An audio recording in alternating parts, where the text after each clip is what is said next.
जय श्री कृष्ण, राधे राधे। आज हम सुनेंगे वरुणथिनी एकादशी की व्रत कथा।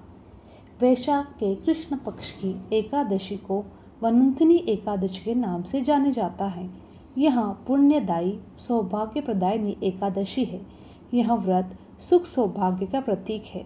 यह व्रत करने से सभी प्रकार के पाप ताप दूर होते हैं, अत्यंत शक्ति मिलती है और स्वर्गादि उत्तम लोक प्राप्त होता है। सुपुत्र ब्राह्मण को दान देने और करोड़ों वर्ष तक ध्यान मग्न तपस्या करने तथा कन्यादान के फल से बढ़कर वरुणथिनी एकादशी का व्रत है। हिंदू वर्ष की तीसरी एकादशी यानी वैशाख कृष्ण एकादशी को वरुणथिनी एकादशी के नाम से जाना जाता है। वरुणथिनी शब्द संस्कृत भाषा के वरुणथिन से बना है, जिसका मतलब प्रतिरक्षण या कवच या रक्षा करने वाला है।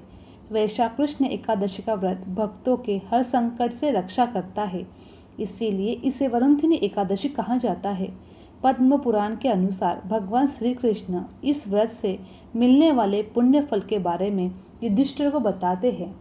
पृथ्वी के सभी मनुष्य के पाप पुण्य का लेखा जोखा रखने वाले भगवान चित्रगुप्त भी इस व्रत के पुण्य का हिसाब किताब रख पाने में समक्ष नहीं है। वरुणथिनी एकादशी विधि।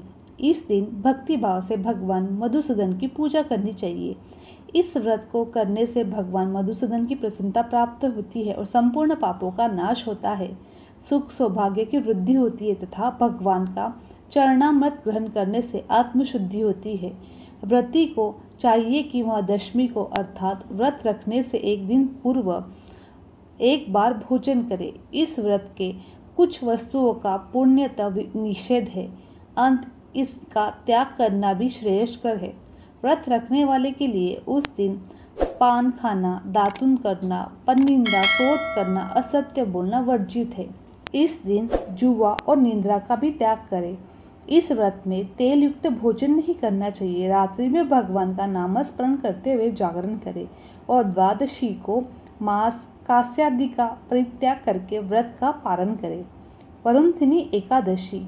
ऐसी मान्यता है कि इस एकादशी का फल सभी एकादशियों से बढ़कर है। धार्मिक ग्रंथों में कहा गया है कि अन्नदान और कन्यादान का महत्व हर दान से ज़्यादा है और वरुणथिनी एकादशी का व्रत रखने वाले को इन दोनों के योग बराबर फल प्राप्त होता है। इस दिन पूर्ण उपवास रखते हैं और 10,000 वर्षों की तपस्या के बराबर फल प्राप्त होता है। उसके सारे पाप धुल जाते हैं, जीवन में सुख सौभाग्य भर जाता है। मनुष्य को भौतिक सुख तो प्राप्त होते ही है, मृत्यु के बाद उसे मोक्ष भी प्राप्त हो जाता है। ऐसा माना जाता है कि इस व्रत को करने वाले सभी लोगों में श्रेष्ठ वैकुंठ लोक में जाते हैं। पुष्टि मार्ग वैष्णवों के लिए इस एकादशी का बहुत महत्व है। वरुणथिनी एकादशी व्रत कथा। प्राचीन काल में नर्मदा नदी के तट पर मांधाता नाम का राजा राज्य करता था। वह अत्यंत दयानशील तथा तपस्वी था। एक दिन जब वह जंगल में तपस्या कर रहा था, तभी न जाने कहां से एक जंगली भालू आया और राजा का पैर चबाने लगा। राजा पूर्वोत्तर अपनी तपस्या में लीन रहा। कुछ देर बाद पैर चबाते चबाते भालू राजा को घसीटकर पास में जंगल में ले आया। राजा बहुत घबराया, मगर तापस धर्म अनुकूल उसने क्रोध और हिंसा न करके भगवान विष्णु से प्रार्थना की और करुण भाव से भगवान विष्णु को पुकारा। उसकी पुकार सुनकर भक्त वत्सल भगवान श्री कृष्ण प्रकट हुए। उन्होंने चक्र से भालू को मार डाला। राजा का पैर भालू पहले ही चबा चुका था। इससे राजा बहुत ही शोकाकुल हुआ। उस दुखी देखकर भगवान विष्णु बोले, हे वत्स्य, शोक मत करो, तुम मथुरा जाओ और वहाँ वरुणथिनी एकादशी का व्रत रखकर मेरी वराह अवतार मूर्ति की पूजा करो। उसके प्रभाव से पुनः सदृढ़ अंगों वाले हो जाओगे। इस भालू ने तुम्हें जो काटा है, यह तुम्हारे पूर्व जन्म का अपराध था। भगवान की आज्ञा मानकर राजा ने मथुरा जाकर श्रद्धापूर्वक इस व्रत को किया। इसके प्रभाव से वह शीघ्र ही पुनर्सुंदर संपूर्ण अंगों वाला हो गया। बोलो जय श्री हरि विष्णु की जय। अब हम सुनते हैं ग्यारस माता की कहानी। एक बार एक राज्य में एक राजा रहा करता था। राजा बहुत ही बुद्धिमान और बलशाली था। राजा सदैव अपनी प्रजा का बहुत अच्छे से ध्यान रखता था। प्रजा भी अपने राजा को बहुत पसंद करती थी। राजा की 2 बेटियां थीं। राजा अपनी 2 बेटियों से बहुत प्रेम करता था। राजा की छोटी बेटी देखने में बहुत सुंदर और आकर्षक थी। राजा की बड़ी बेटी छोटी बेटी के मुकाबले थोड़ा कम सुंदर थी। राजा की छोटी बेटी ग्यारस माता की पूजा किया करती थी। सभी लोग राजा की छोटी बेटी से बहुत प्रेम करते थे और बहुत प्रशंसा किया करते थे। राजा भी अपनी छोटी बेटी को बड़ी प्रेम से रखता था, जिस कारण राजा की बड़ी बेटी को अपनी छोटी बहन से नफरत होने लगी। राजा की दोनों बेटियां जब बड़ी हो गई तब एक पड़ोसन राज्य से रहने वाले राजकुमार का राजा की बड़ी बेटी के लिए रिश्ता लेकर आया। लेकिन जैसे ही उस राजकुमार की नज़र राजा की छोटी बेटी पर पड़ी तो वह राजकुमार राजा की छोटी बेटी पर आकर्षित हो गया। उससे पहली नज़र में प्रेम कर बैठा। उस राजकुमार ने राजा की बड़ी बेटी के साथ विवाह करने से मना कर दिया। उसने राजा से कहा कि मैं आपकी छोटी बेटी से विवाह करना चाहता हूँ। जिसके बाद राजा की बड़ी बेटी यह देखकर अपनी छोटी बहन से बहुत क्रोधित हो गई और राजा की बड़ी बेटी ने अपनी छोटी बहन को अपना सबसे बड़ा दुश्मन मान लिया। राजा की बड़ी बेटी ने अपनी छोटी बहन से बदला लेने का निर्णय कर लिया, जिसके लिए उसने अपनी छोटी बहन को जान से मारने का प्रयोजन किया। राजा की बड़ी बेटी ने अपनी छोटी बहन को मारने के लिए सबसे पहले एक लड्डू में जहर मिलाकर अपनी छोटी बहन को दे दिया। उसको लड्डू खाने के लिए कहा, लेकिन लड्डू खाने के बाद भी छोटी बहन को कुछ नहीं हुआ। बड़ी बहन यह देखकर बहुत आश्चर्यचकित हो गई, लेकिन बड़ी बहन ने हार नहीं मानी।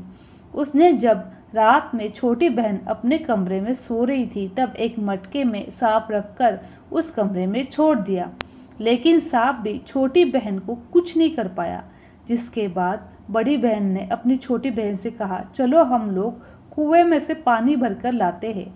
जिसके लिए वह अपनी छोटी बहन को पानी भरने के लिए बहाने कुएं के पास ले गई।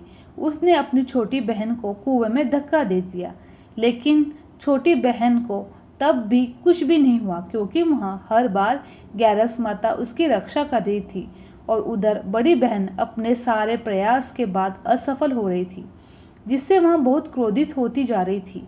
फिर उसने अपनी छोटी बहन के पास जाकर उसने खुद ही पूछा कि मेरी छोटी बहन, तुमको पता है भगवान ने सबकी मृत्यु एक निश्चित समय पर लिखी हुई है, कैसे तुम्हारी मृत्यु होगी, क्या यह तुम जानती हो? तब छोटी बहन ने अपनी बड़ी बहन को बताया, हाँ मैं तो जानती हूँ मेरी मृत्यु कैसे होगी। छोटी बहन से यह सुनकर बड़ी बहन के मन में बहुत प्रसन्न होने लगी और उसने अपनी छोटी बहन से कहा, तो मुझे अपनी मृत्यु का राज बताओ। छोटी बहन ने अपनी बड़ी बहन से कहा, मेरी मृत्यु तो एक तोते में है, जो तोते के गले में एक हार है, उससे मेरी मृत्यु होगी। जब तक कोई भी व्यक्ति तोते को मारकर वह हार अपने गले में पहनेगा तो मैं मूर्छित हो जाऊंगी, और जैसे ही उस हार को अपने गले से उतारेगा तो मैं वापस जीवित हो जाऊंगी। अपनी छोटी बहन की मृत्यु का राज जानकर बड़ी बहन बहुत खुश हो गई और उसने अपनी छोटी बहन को मारने के लिए पालतू तोते को ढूंढना शुरू कर दिया। छोटी बहन को इस बात का आभास हो गया था कि कोई उसकी जान लेना चाहता है, जिसके लिए वह अपने पिताजी के पास गई। उसने अपने पिताजी से कहा, पिताजी मेरी मृत्यु के बाद आप मुझे अपनी पुरानी हवेली में एक पलंग में लेटाकर छोड़ दीजिएगा। अपनी छोटी लड़की की यह बात सुनकर राजा बहुत आश्चर्यचकित हो गया। राजा ने अपनी छोटी बेटी से पूछा, बेटी तुम यह क्या कह रही हो? तब राजा की छोटी बेटी ने कहा, पिताजी समय किसी के लिए नहीं रुक रहा है, अब क्या हो जाए किसी को कुछ नहीं पता। और फिर राजा ने अपनी छोटी बेटी से कहा, तुम ऐसी बातें क्यों कर रही हो? 2-3 दिन में तुम्हारा विवाह है। लेकिन छोटी बेटी ने अपने पिताजी को ऐसा करने पर मजबूर कर दिया और उनसे वचन ले लिया। राजा ने भी अपनी छोटी बेटी की बात स्वीकार कर ली और 2-3 दिनों के बाद जब शादी का समय आया तब राजकुमार बारात लेकर घर पर आया और राजकुमार और राजा की छोटी बेटी का विवाह शुरू हो गया। जैसे ही राजा की छोटी बेटी राजकुमार के साथ फेरे लेना शुरू करती है, उसकी बड़ी बहन अपनी छोटी बहन के कमरे में जाकर उसके तोते को पकड़ लेती है और उसको जान से मार देती है। तोते की गले में जो हार था उसको अपने गले में धारण कर लेती है। जैसे ही बड़ी बहन उस हार को अपने गले में धारण करती है, उधर छोटी बहन 3.5 ही फेरे ले पाती है और वहाँ बेहोश होकर गिर जाती है। जिसके बाद राजा ने बड़े बड़े दर्द हकीमों को बुलाकर अपनी छोटी बेटी का इलाज करने के लिए कहा। राजा की यह बात सुनकर वैद्य ने छोटी बेटी को जब चेक किया तब राजा को बताया कि आपकी छोटी बेटी ना तो जीवित है ना तो मरी हुई है। यहाँ मैं ऐसी पहली बार देख रहा हूँ। राजा ने वैद्य और हकीम को यह बात बाहर बताने से मना कर दिया। उनको कहा कि अगर तुमने यह बात किसी को बाहर बताई तो हम तुम्हें फांसी दे देंगे। राजा ने अपनी छोटी बेटी को पुराने महल में जाकर एक पलंग पर लेटा दिया और वहाँ पर कुछ सैनिकों को तैनात कर दिया। वापस अपने महल में आ गया। राजा की बड़ी बेटी अपने पिताजी के पास गई और कहने लगी, पिताजी, अगर यह शादी संपन्न नहीं हुई तो आपकी इज्जत का क्या होगा? आप कहे तो मैं आपकी इज्जत बचाने के लिए राजकुमार से शादी करने के लिए तैयार हूँ। जिसके बाद राजा ने अपनी बड़ी बेटी की बात मान ली और राजा ने बड़ी बेटी को छोटी बेटी के कपड़े पहनाकर मंडप पर भेज दिया। लेकिन राजकुमार यह जान गया, यह राजा की छोटी बेटी नहीं है बल्कि राजा की बड़ी बेटी है। लेकिन जब राजकुमार ने शादी करने से मना किया तो सभी लोगों ने राजकुमार को विवश कर दिया कि राजा की बड़ी बेटी से बचे हुए फेरों संपन्न करो और विवाह करवा लो। जिसके बाद राजकुमार राजा की बड़ी बेटी को अपने महल में ले आया। राजकुमार राजा की बड़ी बेटी से ना तो बात करता, ना ही उसको पसंद करता, ना ही उससे आपस में बात करता। राजकुमार ने यह फैसला किया कि वह अपनी प्रेमिका को ढूंढ कर रहेगा, यह जानकर रहेगा कि उसके साथ क्या हुआ है। एक दिन राजकुमार अपने घोड़े पर सवार होकर राजा के पुराने महल में जा पहुंचा, जहां पर उसने कुछ सैनिकों को महल के पास देखा। राजकुमार ने जब महल को ध्यान से देखा तो वह समझ गया कि यह हमारे ससुर जी का महल है। तब राजकुमार ने सैनिकों को पूछा कि तुम यहाँ क्या कर रहे हो? इस महल के अंदर उस पलंग में कौन लेटा है? जिसके बाद सैनिकों ने बताया कि यहाँ पर राजा की छोटी बेटी लेटी है। यह सुनकर राजकुमार बहुत प्रसन्न हो गया। वह तुरंत अपनी प्रेमिका के पास जा पहुँचा, उसकी सेवा करने लगा। जैसे ही रात हुई तो राजा की छोटी बेटी उठकर खड़ी हो गई। राजकुमार ने यह देखकर बहुत खुश हो गया और अपनी प्रेमिका से पूछा, तुम यहाँ क्या कर रही हो? तुम मेरे साथ चलो। राजा की छोटी बेटी ने राजकुमार को सारी बात बता दी कि मेरी जान एक तोते में बसी है और मैंने यह बात सिर्फ अपने बड़ी बहन को बताई थी। मुझे पता है कि उसने ही मुझे मारने का प्रयास किया है। उसके पास एक हार है जिसको वह सुबह पहन लेती है और रात को उतार देती है। जब तक वह हार को पहन लेती है तब तक मैं मूर्छित रहती हूँ और जैसे ही वह हार को उतार देती हो तो मैं जीवित हो जाती हूँ। मेरी बड़ी बहन के पास वह हार है, जब तक मैं ऐसे ही जीवित और मूर्छित होती रहूंगी। अगर मेरी बड़ी बहन के पास जो हार है मेरे हाथ में लग जाए तो मैं हमेशा के लिए जीवित हो जाऊंगी। राजकुमार यह बात सुनकर राजा की छोटी बेटी के पास रहने का निर्णय ले लिया।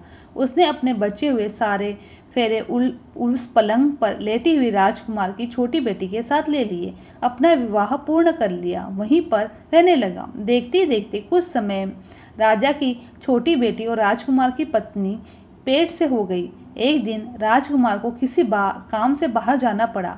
तब छोटी बहन के पेट में बहुत तेज दर्द होने लगा।